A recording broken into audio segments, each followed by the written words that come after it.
Karena dulu kan tadinya nyokap suka ngomong kayak gini, kamu kalau misalnya mau ngelakuin apapun, kamu harus nanya sama Tuhan, Izin. dengar suara Tuhan. Aku bilang ini gimana? Tadi malam saya bukan mimpi ya, kayak apa? Tuhan bilang sama saya, kamu harus pergi ke Israel, bawa adikmu gitu. Harus pergi ke Israel. Di Israel tuh bawa adikmu. Aku dibilang gitu pagi, aku bilang nggak bisa lah, gua syuting. Iya kan? Nggak bisa dengerin beneran. Aku berangkat di Indosiar. Nah berangkatlah aku nih kan, Februari berangkat Februari, Maret, April, badanku makin turun, kurus. Cepet turunnya, padahal aku makan. Terus aku mulai kehilangan nafsu makan kan. Aku hebat bukan karena aku ya, aku hebat karena dia. Dia yang buat aku menjadi hebat seperti ini. Nggak ada kepikiran, aduh gila, aduh ntar gue mati. Nggak ada. Antara hidup dan mati, ya. Itu sekarang saya di titik itu. Jadi yang kalau nggak mati ya sudah gitu. Kalau hidup ya puji Tuhan gitu. Ngopi di teras bareng Rian. Ya, selamat datang kembali di Ngopi di Teras bareng Rian. Kali ini kita bakal ngobrol-ngobrol bareng dengan Kak Verol ya. Nama aslinya Verol siapa, Kak? Verol Patrick Viscount. Jadi kalau misalnya orang Verol Patrick Viscount dulu kalau saya ke luar negeri orang pikir saya orang Filipina. Oh, ya biasanya orang Indonesia sering kali dikenali sama orang Filipina, orang bingung. Namanya juga soalnya namanya kan saya Verol Patrick Viscount itu siapa sih ini gitu kan orang mikirnya kayak gitu. Kalau Kak Verol sendiri asli mana sih sebenarnya? Aku sebenarnya asli Ambon. Ambon Jawa ya. Jadi tapi cuma ini doang. KTP orang bilangnya ya. KTP. Jadi lahir di Surabaya, besar di Surabaya. Pas saya polisi soalnya. Jadi pindah sampai end up di Makassar. Berapa saudara Kak Verol? Aku 7 bersaudara, aku anak kelima. Oh, anak kelima. Anak kelima. Terus tinggalnya tuh sempat pindah-pindah. Kalau lamanya di mana? DKI. Lamanya di hampir sama ya. Kalau enggak sih, lamanya di Makassar. Lama di Makassar. Iya. Jadi mula-mula Makassar, berarti lahir di mana? Enggak, lahir Surabaya. Akhirnya Jatiroto sebenarnya. Di Lumajang. Karena keluarga mamah itu kan orang pabrik gula ya. Orang pabrik gula Jatiroto. Jadi ya kita besar di sana, besar dengan tempe. Jadi nggak ada benar-benar Ambonnya udah hilang sama sekali. Yang Ambon tuh papa. Terus bokap tuh ini dinas di Jogja. Ya, jadi anak-anaknya semua tuh lahirnya di Sukabumi, di Tegal, Madiun. Oh, tersebar tempat lahirnya. Iya.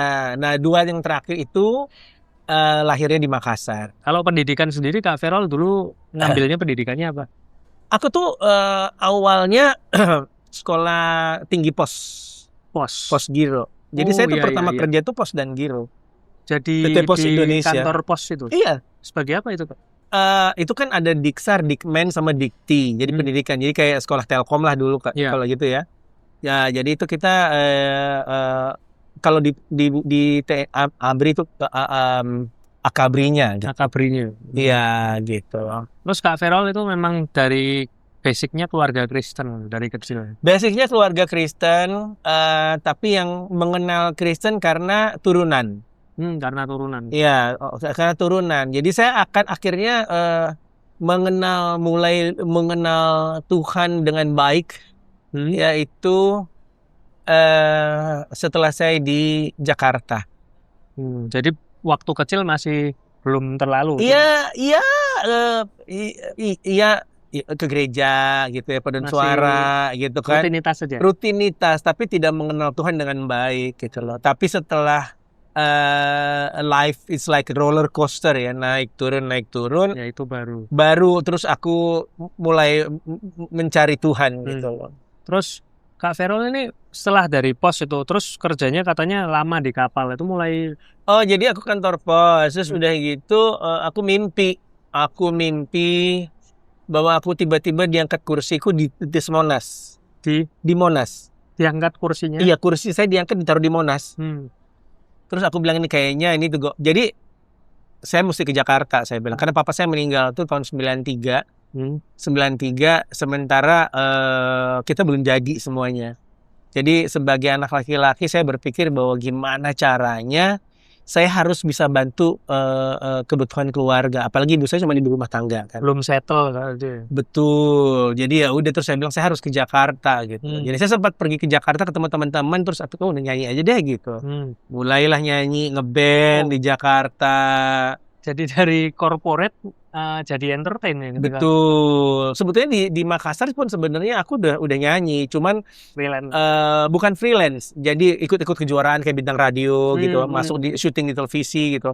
Dan itu tuh membantu saya untuk dapat pekerjaan. Itu passion ya berarti dari dulu memang suka nyanyi. Iya, suka- diajarin sama mama kan.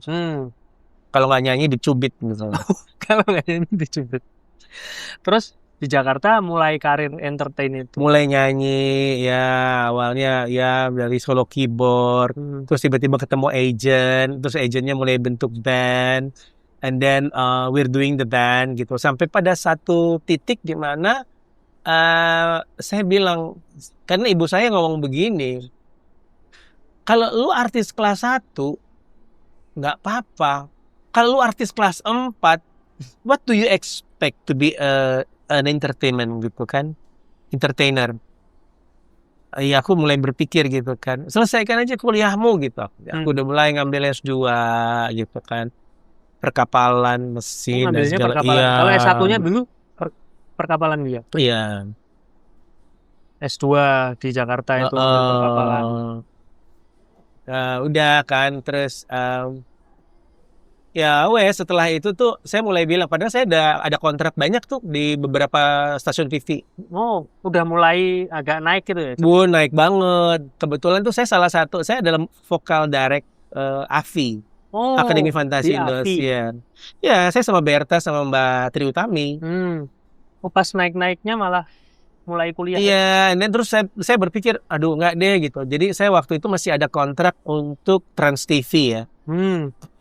Terus saya mulai mengundurkan diri. Saya kayak nggak bisa deh gitu. Nggak bisa. Saya ini terus leader bandnya tuh Denny Casmala bilang, kayak Tompi dong. Tompi itu dia sekolah dokter gigi, Tapi tetap karir aja tetap. nyanyi gitu kan. Aku bilang, iya, tapi kan aku mesti ngebangun karirku juga gitu. Karena buat kalau Tompi is Tompi gitu. Kalau aku kan bukan gitu loh. Tompi udah punya nama, aku enggak gitu. Jadi ya udah gitu. Karena saya beberapa kali mau kerja di sini itu orang udah terlanjur kenal saya. Sempat susah di entertain jadi di dikenali. televisi. Iya. Jadi kalau misalnya saya gue kerja sama lu dong, tanya gue mau bayar lu berapa? Udah takut duluan ya. Biasa. Iya gitu. Gue mau bayar lu berapa? Aduh gitu kan. Padahal benernya public figure tuh ya orang biasa ya aslinya. Sebenarnya itu kan kayak gitu. Terus aku mulai berhenti itu, terus aku jadi penyiar radio. Oh, sempat di radio. Di radio Di mana? radio di Cosmopolitan FM, grupnya Hard Rock ya. Iya. Cukup lama di radio. Cukup lama, cukup setahun. Nah, Wadah. setahun di sana. Jadi saya ketemu lah orang-orang yang sekarang kamu kenal di televisi itu. Ya, itu mereka sama-sama dengan saya Berangkat dari radio. berangkat dari radio gitu loh semua. Terus kalau sebenarnya kan kalau Kak Ferol sendiri ya, orang kalau udah di entertain tuh kan merasakan juga glamornya, terus gemerlap. Banget, iya, Ya kan? banget.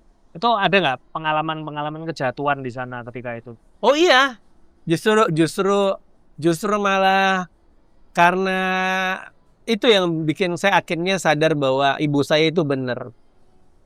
Dia bilang, nggak usah nyanyi deh, dunianya itu gelap. Jadi lebih bagus, karena ibu saya kan pendoa. Iya.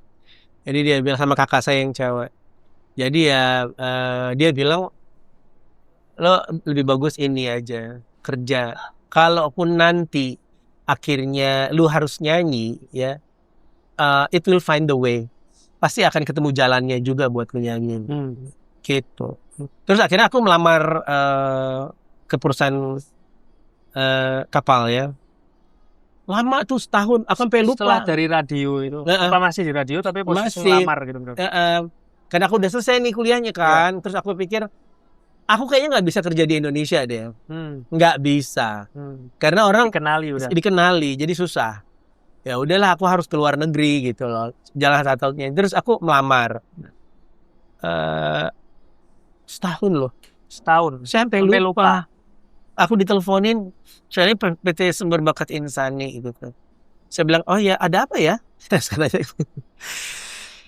Mas tuh pernah ini ya, Bapak pernah melamar di sini segini. Ini perusahaan apa? Sampai lupa. Di perusahaan kapal, Pak. Oh ya ampun, ya ampun. Saya sampai begitu loh saya. Oh ya ampun, ini setahun yang lalu. Ya Allah, aku sampai lupa, Mbak. Maaf. Baru dikontak. Iya, bisa nggak gitu interview? Aku bilang oke, Friday. Waktu itu aku diteleponnya hari Selasa. Aku bilang Friday gitu, boleh gitu. Jadi aku datang lah Friday. Udah cek. Singkat cerita masuk. Terbanglah saya ke San Diego. Itu sebagai apa itu ketika itu Kak Ferol? Kru kapal. Kru kapalnya di bagian apa? Aku di service. Service. Terus terbang ke San Diego langsung. Terbang ke San Diego. Jadi kan ceritanya ini kan aku mesti kerja di apapun aku bisa kerjakan gitu loh, ngerti nggak sih? Kalau misalnya aku nggak dapat pekerjaan sebagai pelaut, paling nggak aku harus kerja di kapal. Mau jadi apa aja harus kerja di kapal. Aku bilang. Itu posisi berarti kapal pesiar gitu ya? Iya, aku jadi bartender.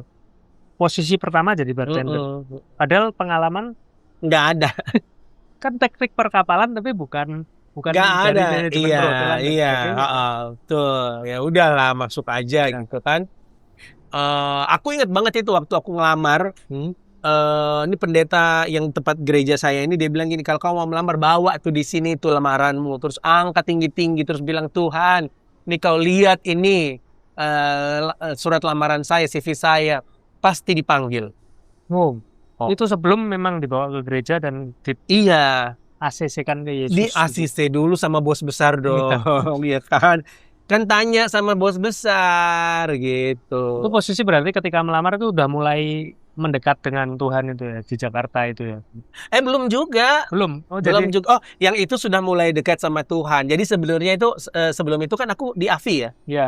Aku udah nggak nyanyi lagi, tapi aku di AVI Jadi di belakang Indosiar layar lah ya. Betul. Jadi aku ngurus, ada syuting.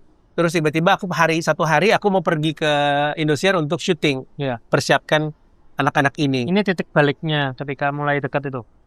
Iya, dari situ ya. Nah, terus ini plot twistnya ya. Iya. Kakak saya ngomong begini. Tadi malam saya bukan mimpi ya, kayak apa? Tuhan bilang sama saya, kamu harus pergi ke Israel. Bawa adikmu. Gitu. Harus pergi ke Israel. Di Israel itu bawa adikmu. Aku dibilang gitu pagi, aku bilang nggak bisa lah, gua syuting. Iya kan? Nggak bisa dengerin beneran. Aku berangkat di Indosiar. Sampai di Indosiar, bener dikumpulin, produsernya bilang kita postpone 2 minggu. Gile. Syuting dipospon 2 minggu. Dipospon 2 minggu. Kamu bisa bayangin nggak? Terus saya pulang, kakak saya ngomong kayak gini. Kan? Percaya kan? Karena tadi malam Tuhan ngomong sama saya. Kamu harus pergi katanya gitu. Suruh Begitu, aja ya. adik. Iya, kakak saya itu kan suka bawa orang ke Israel ya. Terus disuruh bawa adiknya. Aku dibawa. Terus? Berangkatlah aku ke sana. Tapi masih tegar tengkuk. Perjalanan gitu. ke Yerusalem, ke Israel. Iya. Gitu. Itu doang. Kebetulan. Gitu masih gitu. Masih belum percaya. Masih belum. Tiba-tiba aku sampai di Sinai. Kita kan masukin dari Doha Alexandria itu naik bus Mesir, nginep di Giza. Dari Giza itu terus pagi-paginya kita berangkat menuju Sinai, Gunung Sinai ya. Sampai itu jam 7 malam. Kita disuruh makan terus istirahat.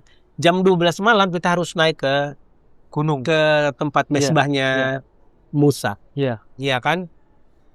Nah, akulah yang pertama ini kuat gitu loh. Ada yang lain ibu-ibu kan, teman-temannya paling muda, paling kuat. Terus tapi diperiksa tuh, jadi ada gate-nya yang kita nggak boleh bawa pemantik, korek api, pokoknya yang bahan-bahan yang bisa menyala gitu, nggak boleh gitu. Terus udah kita naik onta sampai di Sumur Yakub lah. Terus baru kita naik sendiri ke atas. Begitu sampai di atas, tolol sayanya. Saya ngeliat kok ada orang bakar mesbah, api gitu, kayak api unggun gitu kan. Aku gini, yang lainnya belum nyampe. Ada orang bakar-bakar tuh bisa ya gitu. Aku udah gitu aja. Itu waktu itu posisi sendirian. Sendiri di atas. Aku ngeliat ada orang begini gitu dengan api. Berkayak sampai semuanya itu juga nggak ada. Turunlah kita. Saya masih goblok nih nggak ngomong. Terus aku bilang sama nyokap, "Mah, tadi tuh ada orang kok bakar-bakar ya di atas." Kata dia, "Kamu ngeliat apa?" Ada orang kayak menyembah gitu, buka mesbah, terus api unggun gitu, besar gitu. Tapi begitu kalian sampai semua di atas, dianya udah nggak ada. Iya. Pikirnya udah pergi. Aku pikir udah pergi. Kata nyokap gini, "Berdoa, kamu tuh dikasih penglihatan gitu loh. Masa kamu kayak gitu aja gitu loh. Puasa kamu gitu." Aku bilang, nggak mau gitu. Saya di kamar, saya mandi. Pas lagi mandi, dengar suara di kuping gitu. saya itu. Fasting. Serius? Fasting. Fasting gitu.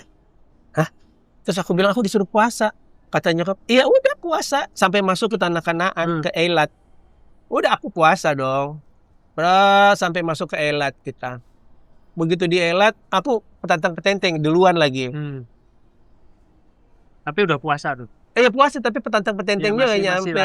Masih laga gitu. Oh ini toh. Oh, terima kasih Tuhan. Aku udah sampai di sini gitu kan. Kecedak gitu, kayak ada yang tendang aku dari belakang. Padahal nggak ada orang. Tendang punggung. Iya. Jatuh. Tersungkur. Iya. Aduh, darah lah semuanya gitu. Terus aku bilang sama nyokap, aku tuh kayak ditendang loh tadi. Kata nyokap, masuk situ tuh kau harusnya nunduk, ucap syukur, terima kasih, berdoa. Kamu udah masuk ke Tanah Kanaan. Harusnya sujud syukur. Sujud syukur, bukannya kau petantang-petenteng gitu kan. Mulailah di situ. Begitu kita jalan, aku nangis terus. Bener-bener yang aduh, luar biasa ya, Roh Kudus tuh pakai kita. Jadi si ininya di situ aku mulai kenal. Belum, tapi mulai merasakan, yang merasakan. Ya udah gitu kan. Nah, pulang. Terus akhirnya aku berangkat ke kapal. Aku bilang, aku selesaikan dulu kontrakku di Indosiar, terus aku berangkat. Dapatlah kerja di San Diego ya. San Diego, Amerika. Sudah berangkat, udah. Setelah aku kerja di sana itu sekitar 5 tahun, ya. Aku pengen pindah. Aku bilang aku gak suka Amerika. Aku bilang sama perusahaan kan, aku bilang aku gak suka Amerika deh. Aku pengen kerja di Eropa, kayaknya lebih klasik aja. Aku bilang. Oh ya udah, tapi kamu harus bahasa Jerman. Jadi begitu selesai kontrak saya pulang, saya kursus bahasa Jerman. Tapi ini flashback dikit, ketika di Amerika pertama kali kerja, tadinya kan kerjanya kantoran, terus jadi entertain, terus mulai lagi jadi bartender. Itu pertama kali mungkin culture shock atau sangat culture shock, sangat culture shock itu. Karena aku tuh yang megang gelas orang tuh aku jijik. Gua kan dulu artis kok, sekarang ini sih gitu. Gua kan artis kok, gua nggak mau pegang ini, nggak mau pegang itu gitu. Kayak waktu itu. Jadi ada orang bilang cepetan kerjanya gitu kan. Aku bilang ini juga kerja gitu. Tapi masih tetap tidak bisa menerima, masih denial. Bahwa kenapa gue harus jadi babu gitu loh. Kan kasarnya kan gitu. Pikirannya gitu. Iya. Dulu. Sementara kan gue kan terkenal gitu kan. Ya udah gitu. Kerja. Terus aku pulang setelah 5 tahun itu aku mulai bosan, aku kursus dan aku kerja di Jakarta. Oh, jadi nggak langsung itu, tapi di Jakarta dulu. Aku kerja di Jakarta, terus sambil aku kursus. Kerja apa ketika di Jakarta? Aku itu jadi residence manager ya. Oh, Residence manager untuk hotel. Garuda Paksi, Gunung Garuda Group ada di Bekasi. Jadi dia itu perusahaan baja setelah Krakatau Steel. Terus mereka bangun satu kayak oase di mana tamu-tamu mereka, buyer mereka itu biasanya kan naruhnya di Kempinski. Nah sekarang mereka nggak bikin di warung bongkok itu. Nah mereka butuh residence manager. Terus akhirnya aku di lah situ. Sambil kursus bahasa Jerman. Sambil kursus bahasa Jerman. Tapi aku capek banget. Aku mesti bangun jam 5 pagi dari Sentul, berangkat ke Bekasi. Jauh banget. Terus malamnya aku ngeband. Malamnya masih ngeband? Malamnya masih ngeband. Terus kursusnya? Kursusnya? Kursusnya masih kursus. Tapi jarang-jarang. Ada karena aku mesti ngumpulin duit. Aku terbiasa dapat duit di atas 10-15 juta. Jadi ketika kalau di kapal. Iya, lebih malah itu 20, 25, 30 juta. Terus tiba-tiba aku di sini terus aku dapat sedikit kan nggak mau, akunya nggak terima. Jadi aku harus cari kerjaan terus gitu. Jadi pokoknya targetnya adalah minimal 15 jutaan aku harus ada gitu loh waktu itu kan. Udah gitu. Tapi kayaknya itu yang bikin aku sakit. Soalnya gaya hidupnya nggak benar itu. Bener, aku masuklah kembali ke kapal. Jadi temen aku tuh datang, ketemu, turun kapal, mereka terus mampir ke saya, terus mereka gini, ih, kalau kerja di sini sih nggak mau naik kapal lagi. Gue bilang mau sih, gimana? Aku digodain sama mereka, kata dia, kapal sungai enak loh. Kapal Jadi, sungai itu berarti? di sungai aja di Eropa. Ya, kapal sungai enak, V. Lo bisa beli sepatu. Aku tuh suka sepatu. Jadi koleksi sepatu. Jadi mereka suka bisa beli sepatu di sana. Aduh kampret aku dalam hatiku. Kurang ajar nih gitu. Ya udah, akhirnya aku melamar. Yang sungai itu, pesiar sungai. Iya, melamar lah di situ. Keterima. Aku nggak resign loh di PT Garuda Group itu. Cabut aja gitu. Iya, jadi gajian hari ini, besoknya aku udah nggak masuk. Nggak pakai surat. Nggak pakai surat apa kayak segala-gala. Terus mereka telepon aku. Bapak di mana? Bapak nggak masuk. Aku bilang, aku udah di pesawat. Aku sudah di atas Etihad itu diteleponin. Aku bilang, aku udah di atas pesawat. Bapak mau kemana? Gitu. Mau ke Jerman. Udah ya, aku tutup gitu. Udah. Selesai, pulang, sakit aku. Jadi di Jerman itu sebagai apa juga di sana? Bartender juga lagi. Berapa lama ketika itu, Kak Verla? Setahun di Jerman, terus sakit dulu? Terus sakit. Aku sakit, diprediksi sebulan lagi meninggal. Itu tahun berapa itu, Kak Verla? 2014. Sakit, berarti sebelum sakit yang ini ya? Bukan. Sakit apa ketika itu? Diperiksa. Aku katanya katanya karena aku udah muntah darah. TBC. Iya, jadi udah muntah darah dibilang TBC, kanker paru-paru gitu. Apa Kak Verol dulu itu aktif? No, I don't smoke. Enggak sama sekali enggak. Cuman kan kehidupan di sana mungkin jadi passive smoker tetap. Bisa jadi seperti itu ya. Sama terus di band yang lalu gaya hidupnya itu mungkin ya? Enggak sih, aku tuh sebenarnya orang baik loh sebenarnya. Maksudnya kan malam tidur malam terus. Iya, mungkin itu yang bikin capek kan. Iya, jadi ya udah gitu. Terus akhirnya aku sakit. Aku stres karena divonis tinggal sebulan. Divonis di Indonesia itu? Iya, di rumah. Terus aku nangis kan. Kata mama gini, kita berdoa. Ya sudah, kita berdoa saja.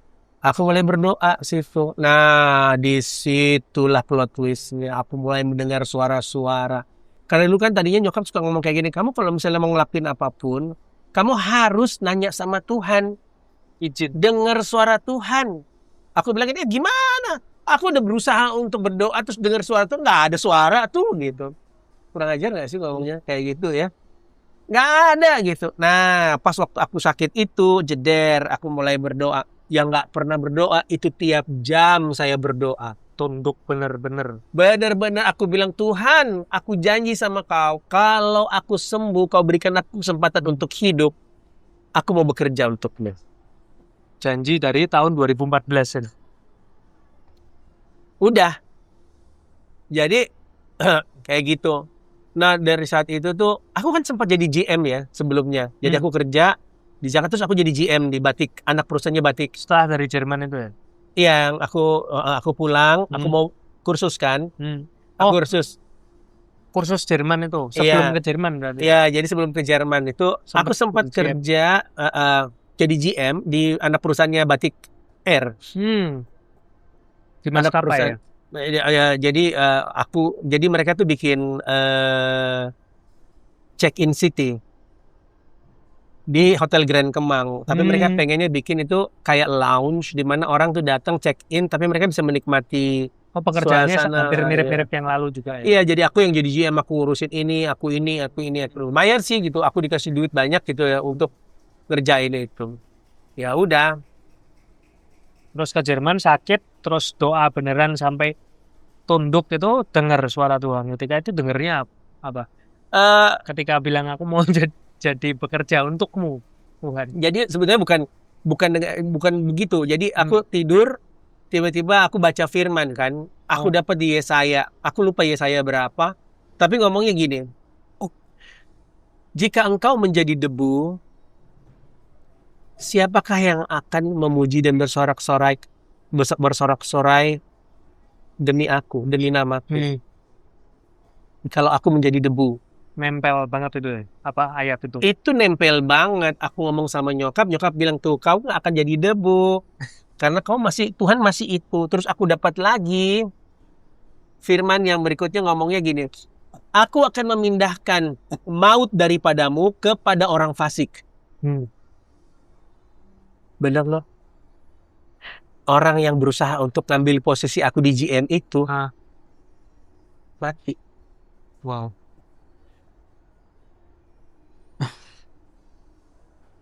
Dan aku ditelepon sama anak buah. Pak, Bapak tahu ini si A? Aku bilang, iya kenapa? Meninggal Pak tadi malam. Hah?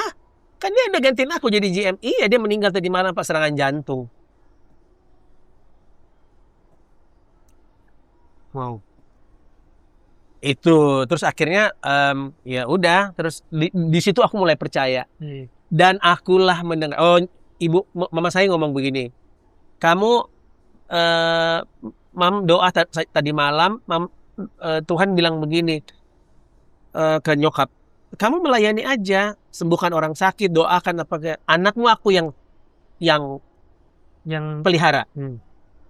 Jadi kamu nggak usah takut. Jadi dia bilang gini, kamu kayak mesti ke Adulam deh. Tuhan bilang begitu katanya. Aku kan nggak ngerti Adulam. Adulam kayak masuk dalam gua gitu loh. Jadi diungsikan ke dalam gua. Iya. Jadi akhirnya nyokap bilang gini, kamu ke Makassar deh. Suruh ke Makassar.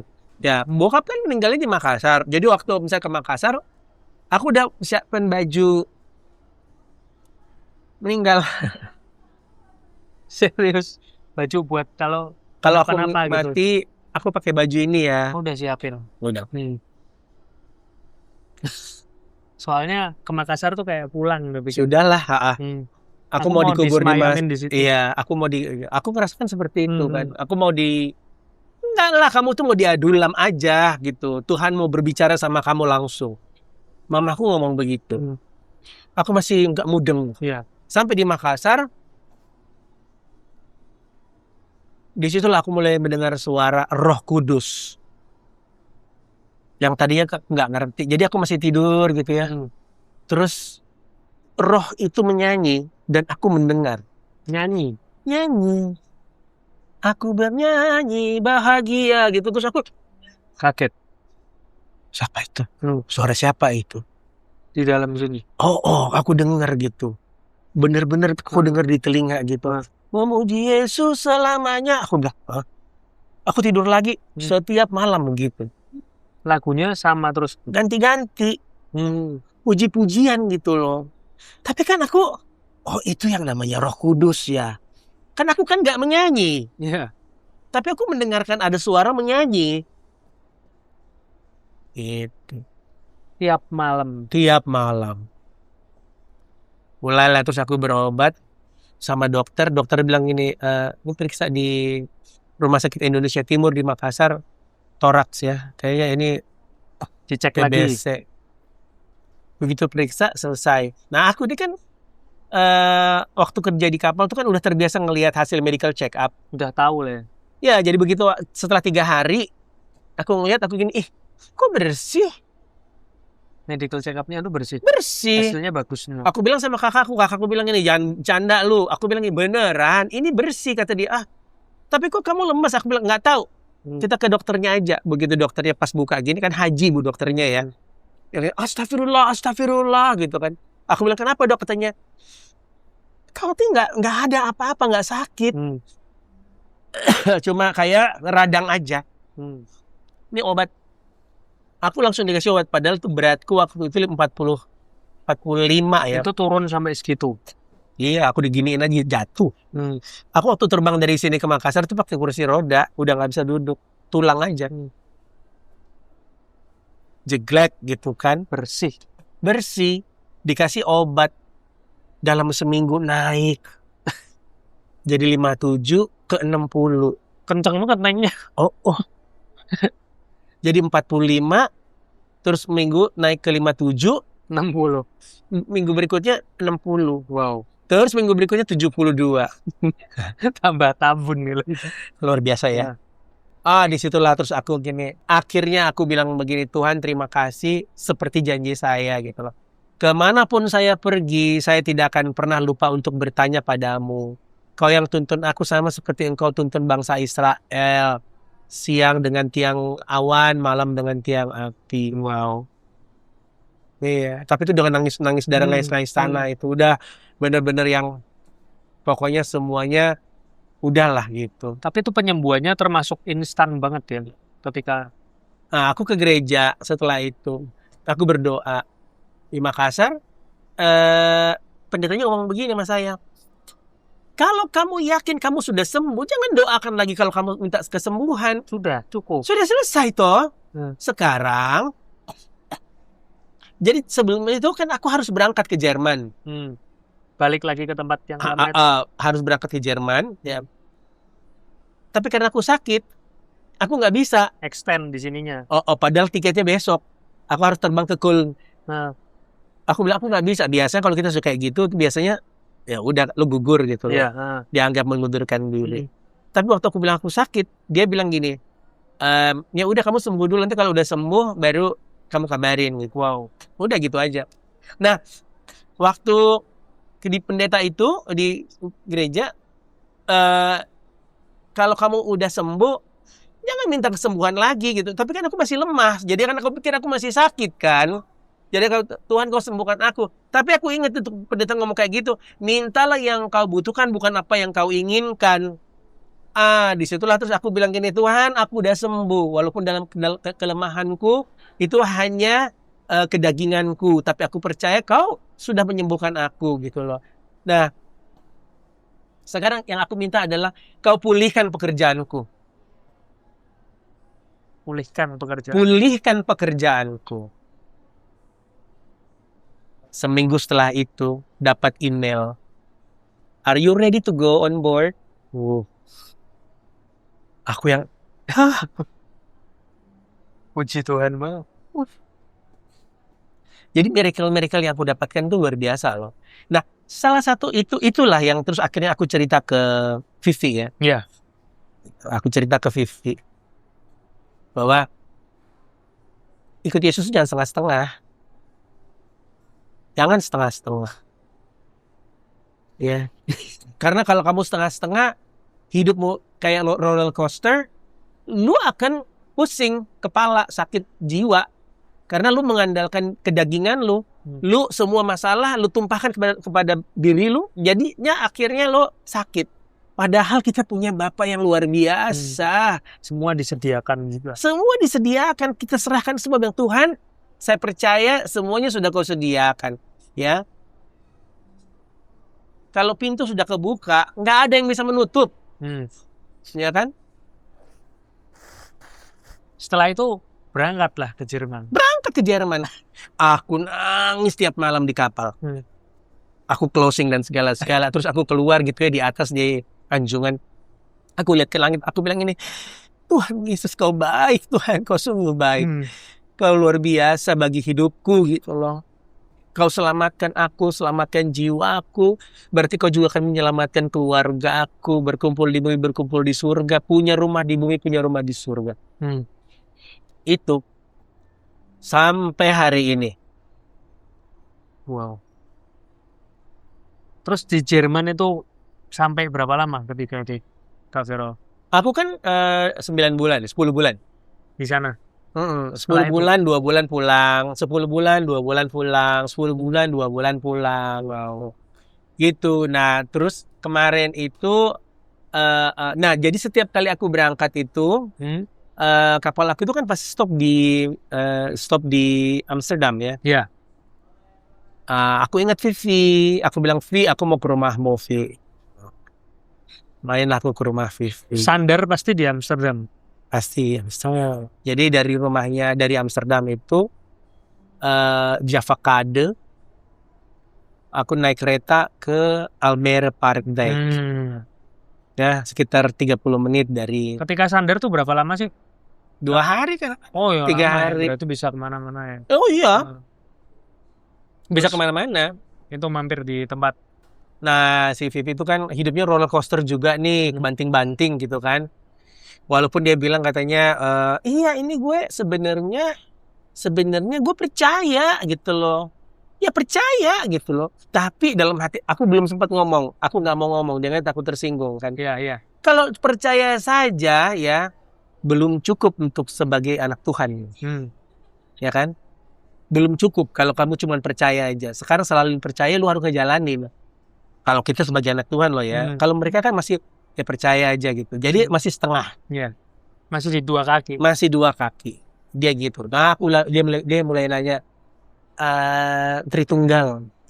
Aku satuannya 3 nih. Gitu. Terus gue yang, iya, aku jelasin Pelan-pelan. pelan-pelan.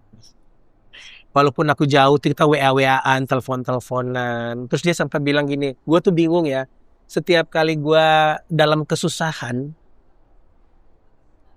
teman-teman gue yang Muslim itu nggak ada yang datang, tapi teman-teman gue yang Kristen tuh semua doain gue. Itu jadi, nah berjalan terus sampai terus akhirnya tahun kemarin aku pas medical check up, dokter bilang gini, kayaknya you need to be careful ya, karena di usus lu kayaknya ada polip deh. Tahun kemarin itu berarti. Januari tahun kemarin. Berarti ini kalau ditarik ke itu, Kak Firol bekerja di Jerman tuh cukup lama berarti? Lama. Sampai sekarang ini masih di sana berarti? Masih.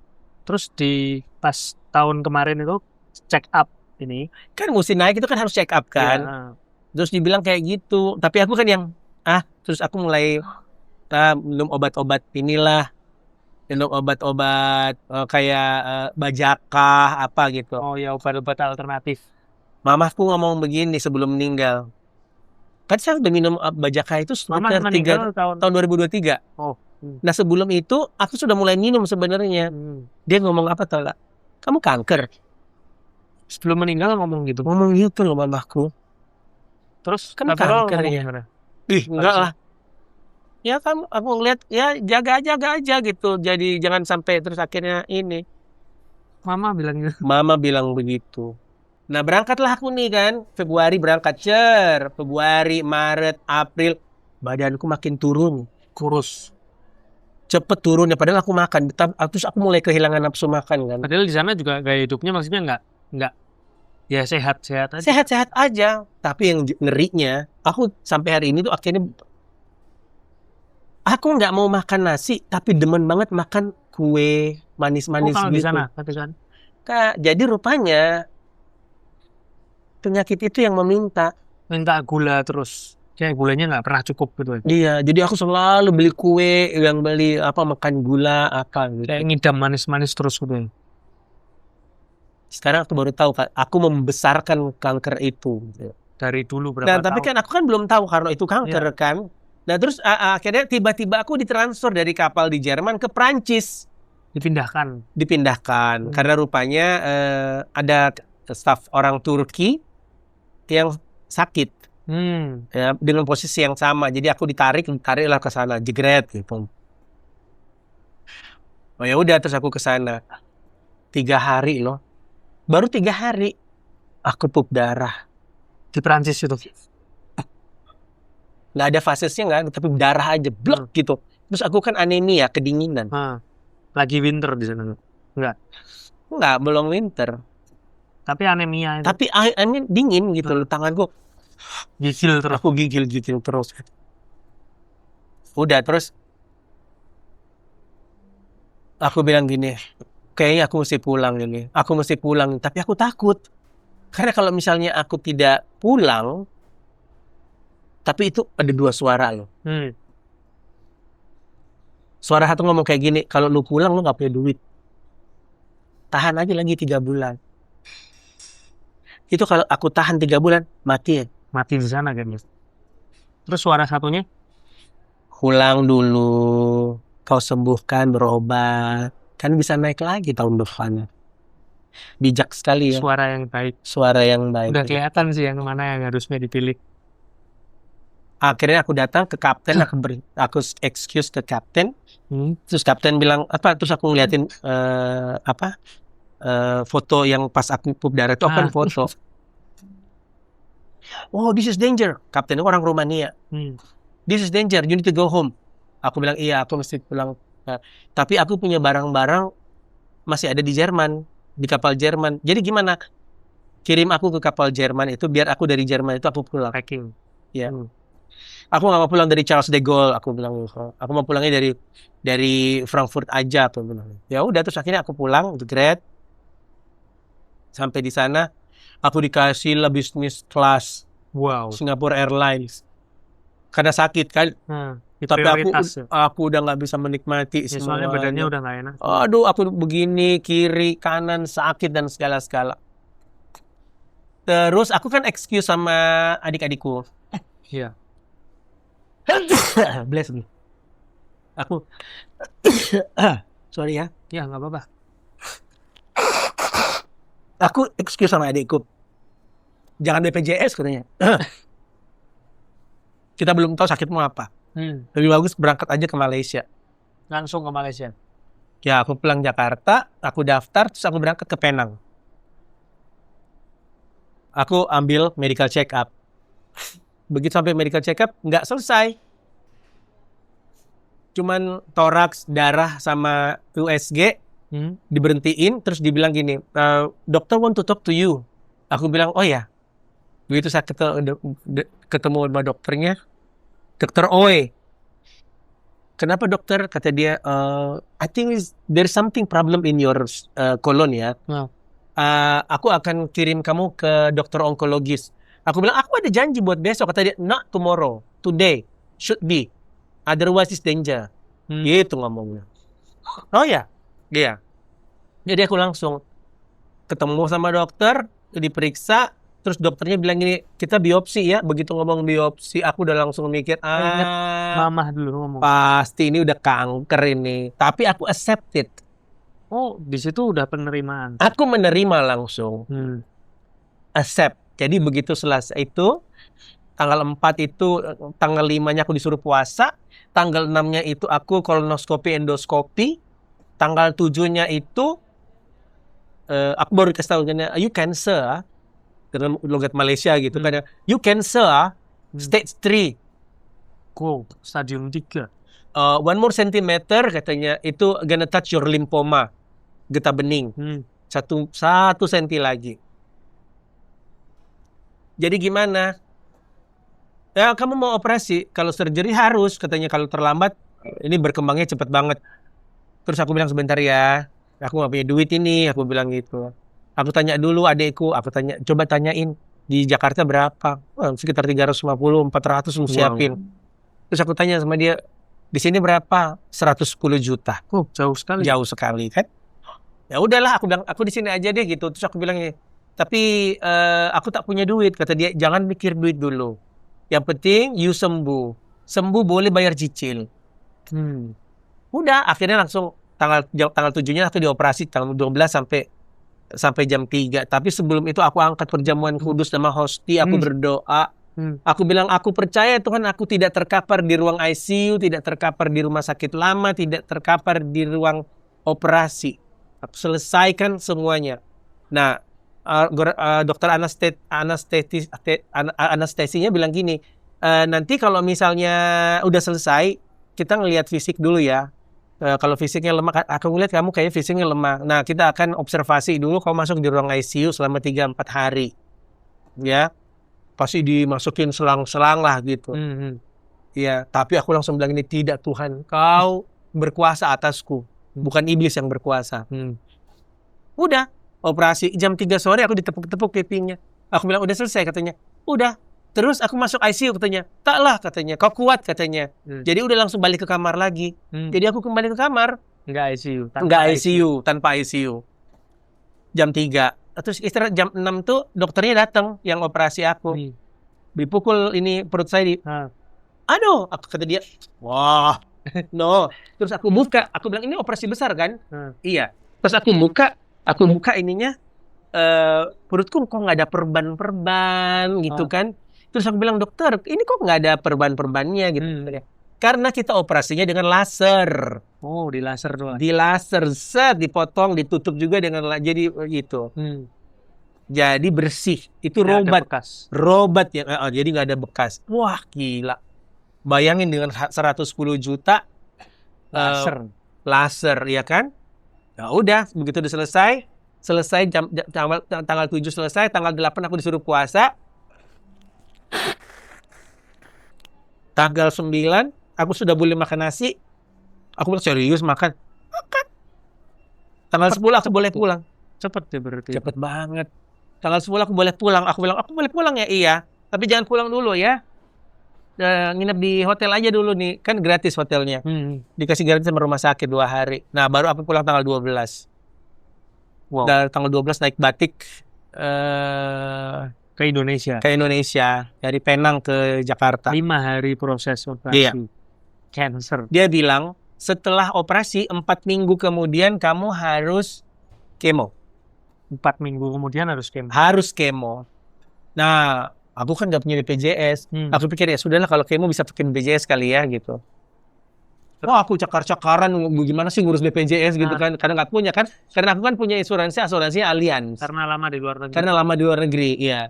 Udah terus akhirnya jadi dapatlah referensi rumah sakit PMI Bogor, Hermina, rumah sakit apa itu? Terus Darmais sama Siloam Semanggi, MRCC kan. Nah, aku nggak percaya sama beberapa rumah sakit yang aku sebutkan itu karena mamaku meninggal, the way they treat me ya nggak bagus. Terus ponakanku juga waktu meninggal di salah satu rumah sakit, gue nggak mau sebutin ini ya. Ada trauma mungkin ya. Iya, jadi gue bilang ini ada nggak sih rumah sakit lain selain ini gitu loh. Ada sih Pak, tapi dia baru tuh gedung kankernya baru dia bangun 2 bulan, baru jadi. Bapak mau di situ? Aku bilang apa? Sentra Medica. Ya udah, aku di Sentra Medica aja. Baru. Pas aku ngeliat bagus banget. Terus dokternya itu Dokter Evo namanya. Terus dia bilang gini, kan aku bawa laporan dari Malaysia ya, dengan CD dan segala macam. Ini gue suka nih kayak gini nih. Jadi gue nggak perlu nanya-nanya lagi, semuanya jelas. Enak kan? Rumah sakitnya bagus nggak? Aku bilang bagus. Kayak Malaysia kan? Iya dok, bagus. Udah, bener-bener loh. Aku langsung dapat ketemu. Besoknya 2 hari kemudian aku sudah langsung kemo. Aku di situ mulai stres. Karena kan selama ini aku mendengarkan kalau kemo semua orang tuh nanti kamu akan begini, kamu akan begitu, kamu akan begini, kamu akan begitu gitu loh. Jalanin aja deh. Ternyata tuh 1 kali kemo itu 49 jam. 49 jam. Jadi 6 jam, 22 jam, 22 jam. Jadi hari pertama 6 jam, terus nyambung 22 jam, terus nyambung lagi 22 jam. Jadi Senin masuk, Rabu keluar sore. Aduh, rasanya pertama. Aduh, itu dipegang aja ya gini ya. Itu kayak di strum dan kayak knalpot panas gitu ya. Aku sampai gitu. Nggak bisa pakai pereda nyeri gitu. Nggak ada. Jadi ya akhirnya aku ketemu terus. Ya setiap kali aku satu kamar sama orang, kadang-kadang hari ini ketemu sama yang kanker ini, besok aku ketemu sama kanker ini gitu. Karena kan kelas 1 kan.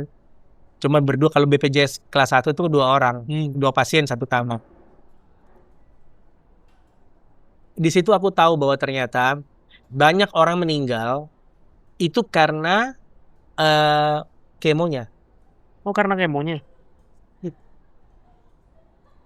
Jadi orang udah takut duluan gitu. Lucunya lagi, waktu saya di kemo saya jalan-jalan. Nggak berasa. Padahal saya lagi di infus obat kemo. Saya keliling gujuk ke pasien-pasien. Gimana? Sehat ya? Apa gitu. Sampai dokternya bilang, kamu tuh kan juga sakit. Aku bilang, aku nggak sakit, aku sembuh. Aku cuma staycation di sini. Aku bilang gitu. Aku staycation di rumah sakit. Wow. Aku serahkan semuanya. Kalau memang harus meninggal, misalnya ya, berarti memang waktunya sampai di sini. Ya, Habis di sini. selesai. Anakku, ponakanku sebenarnya ya, tapi aku sudah nganggap anak Jordi. Dia bilang ini, papa ini disayang sama Tuhan. Aku bilang, kenapa bisa disayang sama Tuhan? Karena udah 2 kali dapat penyakit yang berbahaya. Ya, yang lalu itu kan. Tapi tetap sembuh. Aku kaget. Aku bilang, alasannya apa? Aku bilang, karena papa masih punya banyak pekerjaan yang belum diselesaikan. Penuainya kurang, tapi tuayan banyak. Salah satunya adalah Antiafi. Itu. Jadi aku percaya. Nggak mungkin Tuhan ambil saya sekarang. Nggak mungkin. Tuhan bilang, kau bekerja. Ayo. Ya kan? Sampai kapan? Ya, nanti kalau sudah sampai di sana terus tiba-tiba aku ditanyain, apa yang sudah kamu perbuat? Yang lalu udah selesai belum? Nggak bisa jawab kan? Iya kan? Makanya yang aku bilang ya udah gitu loh. Jadi aku berdoa, dan itu kan melayani, menggembalakan orang itu kan nggak sebulan 2 bulan. Iya, harus terus sampai akhirnya dia gitu. Nah, waktu aku mau sakit nih ya, aku mesti pulang. Aku tuh di Amsterdam, ketemu sama Vivi. Aku bilang, Vi, aku pinjam itu dong, lasermu, infrared. Jadi aku tahan di situ. Oh, yang buat nanasin itu ya? Iya. Soalnya sakit kan? Sakit soalnya. Itu. Terus dia bilang gini, boleh pakai aja tinggal gue gitu loh. Udah. Nah, di situ dia bilang katanya, gue tuh susah apa segala-gala. Terus gue mau ngomong tapi malu juga kan, takut. Dalam hati gue gini, karena lu masih setengah-setengah. Lu harus total dan penyerahan. Serahkan semua masalahmu. Nanti dia yang beracara. Masalah besar dia yang tanggung, masalah kecil-kecil kita yang selesaikan. Masalah di dunia kita yang selesaikan. Hah? Masalah yang di dunia kita yang selesaikan. Yang gampang-gampang deh gitu. Udah. Aku pulang ke sini kan, aku kasih tau sama dia, ayo aku kanker V. Oh, dia bilang, ya Tuhan, kau sembuhkan, ayo apa sembuh. Aku bilang, aku pasti sembuh, tenang aja. Aku bilang, aku pasti sembuh. Udah. Percaya kan. Oh kan, asal percaya saja, semua sakit hilanglah oleh kuasa Tuhan. Ditolong, ya kan? Jadi akhirnya sampai di sini itu tiba-tiba dia WA aku. I have decided, katanya gitu. I have decided. Aku jawabnya cuma gini dong. Oh, puji Tuhan. Dia marah. Kata dia, kok gitu doang? Teman-teman gue yang lain tuh yang heboh apa gitu. Terus aku bilang gini, aku sudah tahu lama, Vi. Cuma aku tunggu aja kapan kamu dijaring. Ini nggak apa ya, cerita gini nanti kalau tayang nggak apa-apa. Ya apa-apa. Karena kalau misalnya kamu tetap tidak denial gitu loh, ya lu percaya gue setengah-setengah, gue kasih lu juga setengah-setengah. Tapi kalau lu serahkan semua masalahmu pada aku akan membantumu sampai kapanpun. Ya dong, ya kan? Itu. wow. Itu akhirnya ya udah, akhirnya gitu sampai kemarin dia mau pulang aja tuh. Aku doain ya di mobil. Akan aku percaya gitu, tidak ada yang kebetulan dalam hidup. Semua sudah direncanakan dan diatur. Ya udah gitu. Jadi yang ketemu ini dimudahkan, ketemu sana dimudahkan. Ya, jadi yang aku herankan, yang kemarin tuh aku mau ke Pondok Indah yang aku bilang itu, ketemu sama orang yang juga baru login, ya, tapi dia dia pendoa yang hebat, dahsyat, dan menurut aku dia punya kuasa roh martir ya. Jadi roh martir. Jadi roh peperangan. Iya. Sebelum turun di rumah sakit, dia bilang begini, boleh nggak kita menepi sebentar? Boleh, untuk saya mau mendoakan kalian berdua. Oh, yang tadi diceritain. Jadi di situ. Dan aku pikir itu Roh Kudus yang bekerja ya. Jadi aku sudah nggak bisa ngomong apa, aku nangis aja. Si ini ya, aku bilang iya, itu Roh Kudus bekerja di dalammu gitu. Jadi kamu nggak usah takut. Ada sukacita dalamnya. Udah gitu. Meluap gitu ya. Iya, meluap. Dan momen itu diizinkan terjadi. Gitu. Secara tidak sengaja semua, tapi makanya saya bilang sama dia gitu, nggak ada yang disengaja loh. Ini semua sudah diatur sama yang dia. Jadi kamu nggak usah takut, walaupun hidupmu kayak roller coaster, kamu pulang ke Eropa, percaya aja. Ya. Karena mujizat itu nyata. Ya, bahkan podcast ini pun ya salah satu pasalnya Tuhan kalau mau kita. Jadi gini, tadinya itu kan ada yang bilang bahwa lu bikin dong podcast gitu untuk ngomong. Terus aku bilang, aku pengen deh ngasih tahu sama semua orang itu bahwa kanker itu bukan pembunuh yang mematikan. Karena pembunuh yang mematikan sebenarnya yang tertinggi itu adalah silent killer, jantung. Ya, bukan kanker. Jadi nggak perlu takut. Kenapa harus takut gitu loh, gitu kan? Jalani, nikmati, jangan kepikir. Saya mengerti karena saya ketemu sama orang-orang ya di rumah sakit ya. Saya ketemu sama orang-orang ya, mereka tuh sakit, terus nggak bisa kerja, keluarganya mau dikasih makan apa. Saya mengerti itu. Saya ketemu sama orang-orang seperti itu ya, bapaknya tapi stres. Dia sakit karena dia tulang punggung keluarga gitu loh. Aku tuh sedih banget gitu loh. Yang bener-bener yang itu sampai dia meninggal. Jadi saya ketemu berapa kali ngobrol, satu kamar meninggal. Terus besoknya lagi setiap 2 minggu kan, masuk lagi ketemu sama siapa, ngobrol meninggal. Sebenarnya kalau Kak Ferrol sendiri kan tadi memang kita kuncinya percaya sama Tuhan. Cuman sebagai manusia tuh kan kadang naik turun ya. Aduh, fisikku kayak gini. Tapi kalau percaya kan Tuhan kan pasti kuatkan. Cuman kalau dari manusianya sendiri, Kak Ferrol ini turun naiknya gimana ketika itu? Aduh, ini yang menurut saya ini mujizat ya. Turun naiknya perasaan manusianya itu loh. Nggak kepikiran. Serius nggak kepikiran? Nggak kepikiran. Jadi aku nggak mikir. Cuman pikirnya sembuh gitu aja. Iya, aku nggak mikir yang ya ampun aku kanker gitu, enggak. Nanti dia menjalar, nanti dia acceptance itu udah ada dari awal sebelum tahu kalau itu kanker itu ya. Belum, tapi saya sudah menerimanya. Jadi ternyata saya ketemu sama dokter paliatif di Sentra Medica. Dia itu kayak psikolog lah ya, untuk penyakit-penyakit. Ya biasanya yang kena vonis itu diarahkan ke situ dulu. Betul. Untuk kondisi mentalnya biar distabilkan. Nah waktu dia ngobrol sama saya ngobrolnya normal kan. Saya bilang, oh iya saya sudah menerima apa. Jadi saya tidak pernah berpikir bahwa karena saya tahu tugas saya masih banyak gitu loh. Dia bilang, nih, kamu adalah satu dari 1.000 pasien yang saya pernah ketemu dengan optimisme yang sangat tinggi. Positif sekali. Sangat positif. Makanya terus akhirnya mereka menawarkan saya untuk podcast di rumah sakit Sentra Medica itu. Untuk menguatkan yang lain. Kepala rumah sakitnya loh yang bilang, untuk menguatkan orang-orang yang terkena kanker, ya jadi kita tidak perlu takut gitu loh. Kita ngejalanin, kita ngelewatin gitu loh dengan sukacita, damai sejahtera gitu. Jadi kalau kamu tanyain sekali lagi ya, kamu nanyain, lo ada nggak sih perasaan tiba-tiba takut? Enggak. Puji Tuhan sih. Hebat. Saya boleh bilang saya hebat. Aku hebat bukan karena aku ya. Aku hebat karena dia. Dia yang buat aku menjadi hebat seperti ini. Nggak ada kepikiran, aduh gila, aduh ntar gue mati. Nggak ada. Cuman kerasa sakit aja waktu itu. Iya, kalau ingat-ingatnya aja mikir, ya ampun sakit ya. Oh begitu ternyata cancer gitu loh. Ya udah gitu loh. Sampai teman-temanku ngomong gini, artinya lo ini kanker loh. Terus kenapa?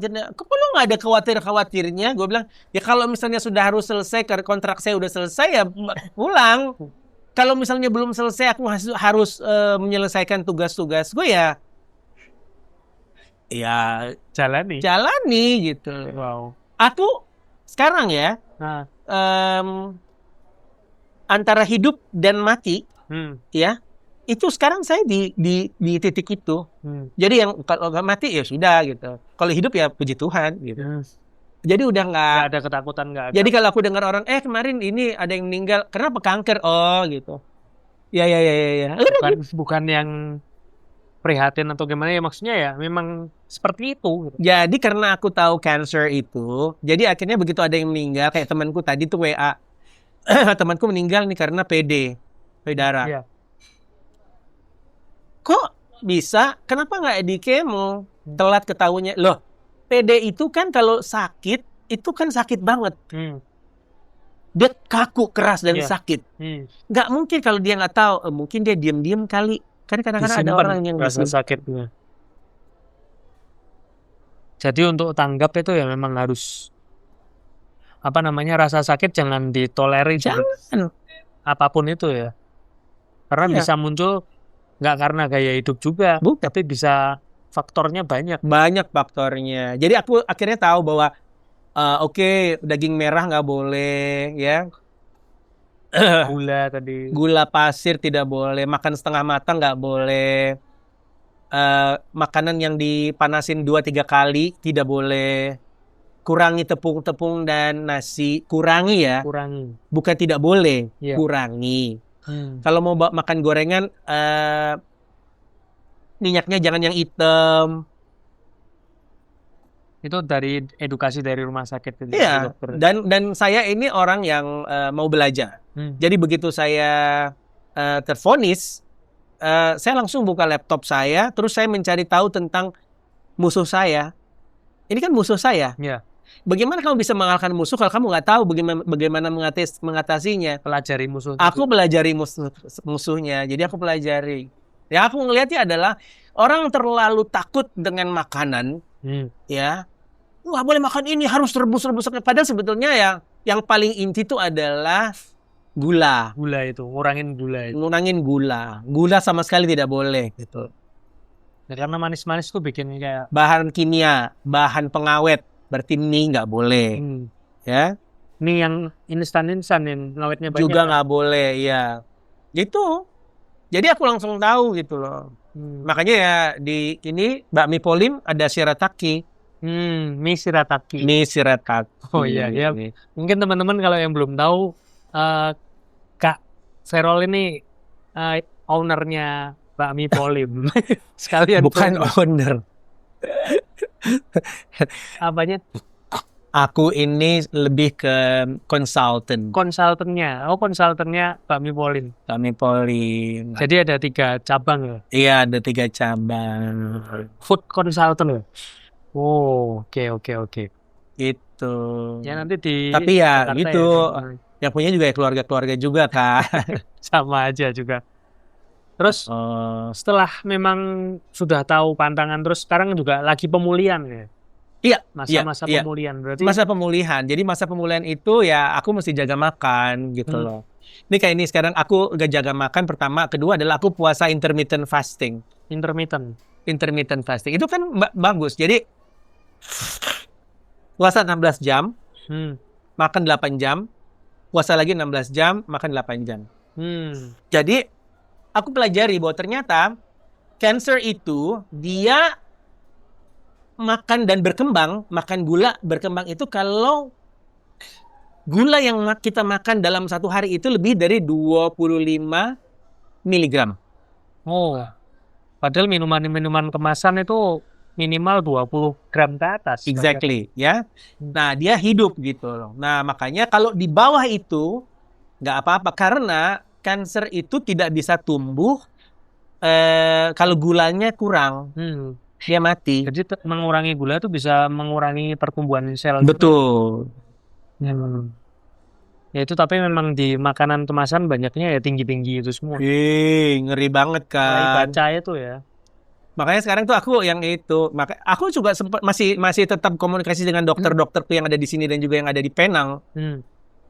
How this one, is it possible to eat this one, having meals this one? Aku tanya-tanya kayak gitu loh. Jadi Tapi sebelum itu Kak Verol waktu di Jerman itu nggak terlalu peduli soal makanan yang itu konsumsinya. enggak, aku makan Indomie. Oh, jadi memang Aku pernah makan setahun loh kalau aku nggak suka makanan. makanan sono nggak suka Indomie terus ya. Oh. Pemicunya itu berarti Iyalah, mungkin juga ada ya. pasti. Pemicu itu. Tiap hari loh. Wow. Selama 8 bulan, sebayangin aja. Itu. Iya kan? Dari itu. Jadi buat penderita kanker, pesan saya sih sebenarnya adalah jangan pernah takut, kurangin aja gula, ya, atau berbahan gula atau berbahan pengawet, ya. Kalau berbahan pengawet itu dan chemical itu sebetulnya bukan pemicu ya, tapi dia membantu perkembangan kanker. Percepat mungkin. Ya, tapi yang paling penting itu gulanya. Gula itu ternyata 25 mg, di bawah 25 mg sehari itu kita harus boleh. Kan misalnya 10 mg. Padahal kalau gula kita udah makan nasi itu ya udah dapat gula biasanya. Betul. Makan apa udah dapat gula biasanya. Itu tambah minuman bergula lagi ya, tambah tinggi lagi konsumsi. Makanya kan kalaupun saya makan pun, misalnya saya makan kan puasa. Ya puasanya itu yang menghentikan konsumsi gulanya. Ya stop gitu kan. Nanti makan lagi stop. Tuh. Micin ya, MSG. Itu. Ya memang mulai harus concern dengan apa yang kita masukkan ke tubuh ya. Betul, jadi mulai concernnya di situ bahwa ternyata emang jangan sampai sampah yang kita masukin ke dalam tubuh itu gitu. Ya kita juga doa tapi juga harus menjaga tubuh kita sendiri kan. Ora et labora kan, berdoa dan bekerja, mengerjakan sesuatu yang memang tidak boleh. Kita dengar ada juga orang yang udah ini, udah itu, tetap aja kena. Ya, tetap berkembang gitu loh. Ada orang yang makannya bandel apa segala nggak mati. Ya itu juga bukan faktor utama juga. Bukan, tapi kayaknya memang dari keluarga saya itu kan gen ya. Kanker itu gen. Kanker itu gen. Jadi ada dari keluarga kita yang mungkin pernah. Jadi papa saya itu kan dulu kanker liver ya. Jadi emang ada potensi. Dan biasanya kalau crossing itu turunannya generasi berikutnya itu adalah satu dari antara saudara itu yang akan kena. Dan ternyata I'm the lucky one. I'm the lucky one gitu. Oke. Kalau Pak Verol sendiri mungkin tadi kan udah ngobrol banyak ya. Tapi kalau ayat-ayat favorit yang jadi pegangan hidupnya selama ini? Mazmur yang isinya 19. Apa aja gitu? Mazmur 19. Isi yang kata-katanya apa? Aku walau 1.000 rebah di sisiku dan 10.000 sebelah kananku, ya aku tidak akan walau 1.000 rebah di sisiku, kau tetaplah Allah penolongku. Kau mengenaliku, kau melindungiku di bawah naungan sayapmu, ya. Kau mengenaliku dan kau menyelamatkan aku dan sampai pada kesudahan itu. Wow. Dan itu obatku. Mazmur 91. Itu obat aku dulu. Jadi aku baca itu tuh obat. Jadi setiap hari itu aku baca satu hari. Itu penguatnya. Itulah obatnya. Mazmur 91. Dikala menghadapi sakit-sakitnya itu ya. Iya. Dari yang sakit pertama itu sama. Iya, itu Mazmur 91. Iya. Tetap itu. Tetap Mazmur 91. Ya. Keren banget sharingnya Kak Verol. Mungkin ada yang mau disampaikan lagi ya kira-kira? Saya cuma mengingatkan aja bahwa jangan pernah menyerah, jangan pernah takut kalau misalnya viewersnya ngelihat, aduh ini gue sakit ya, kenapa harus takut sih? Gitu. Serahkan semuanya pada Tuhan, biar Tuhan yang beracara gitu. Karena saya percaya bahwa asal percaya saja, semua sakit hilang. Wow. Amin. Itu aja. Thank you banget buat ngobrol-ngobrolnya. Terima kasih. 1 jam lebih nih. Gak kerasa, cuman ya puji Tuhan sih kayak banyak pengalaman yang dari sakit itu tapi benar-benar gak takut itu ya. Iya, itu sampai gitu. hari ini itu aku nggak ada kepikiran buat takut. Jadi ya itu menurut aku itu salah satu mujizat ya. Aku dikuatkan. Tuhan kuatkan sebegitunya Ya kalau orang bilang semua hal yang nggak mungkin tuh mungkin bagi Tuhan. Ada, kadang-kadang iblis ngerecokin loh. Hmm. Lu mati gitu loh. Kadang-kadang ngomong gitu, ntar lu mati gitu. Suara Tapi aku bilang ini, lainnya iya. itu ya, suara Terus aku pikir, biarin aja kalau misalnya harus mati kan mau bilang apa coba. Aku mesti punya pekerjaan. Kan? Gitu. Ya, oke. Itu aja. Thank you banget teman-teman. Terima kasih. Buat yang nonton jangan lupa di like, subscribe, juga komen-komen, apalagi kalau kamu kenal dengan Kak Verol. Apalagi kalau misalnya masih mau dengar cerita-cerita yang lebih luar biasa lagi ya, Ya, mujizat siap. yang luar biasa di channel ini. Thank you banget. Makasih, Tuhan memberkati. Tuhan memberkati.